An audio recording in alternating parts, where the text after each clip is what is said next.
माथि भ्यू पोइन्टबाट झर्ने क्रममा यहाँ गोठमा आइपुगे म चौरीहरू देख्न सकिन्छ यहाँ गोठ देख्न सकिन्छ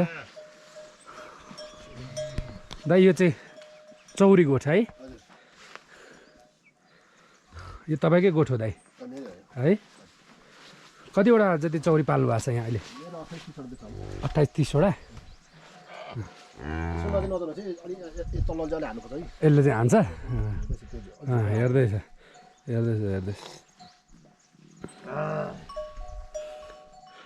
यो हिमालय रिजनतिर रहने चौरी गोठ भनेको यही हो मैले जसरी गोठमा अहिलेसम्म यसरी छिरेको थिएन यो चाहिँ लगभग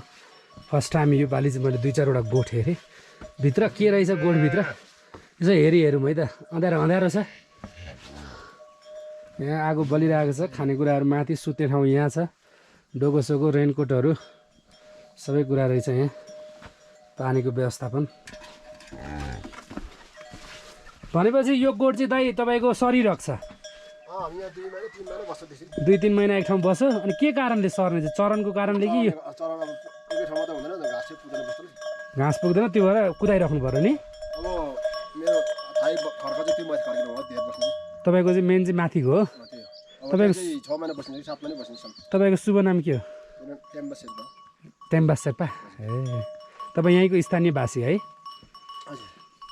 मैले चाहिँ बाटो भुलेछु भनेपछि होइन अब अघि जुन बाटो आयो त्यही बाटो उकालो चढ्नु पर्ने भयो भनेको 1-1.5 घन्टा उकालो चढ्नु पर्ने भयो लगभग बर्बाद भयो भनौँ न अब नचढिकन पनि नरहने अवस्था रह्यो चढ्नै पर्ने भयो हजुर बाध्यता भइगयो ठिकै छ अब चढ्छु मैले के फरक पर्दैन ब्युटिफुल प्लेस राम्रो छ एकदमै वेदर राम्रो छ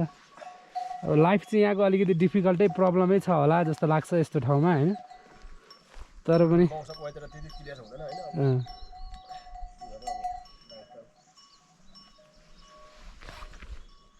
ल दाइ म अब फर्किन्छु त्यसो भनेपछि ल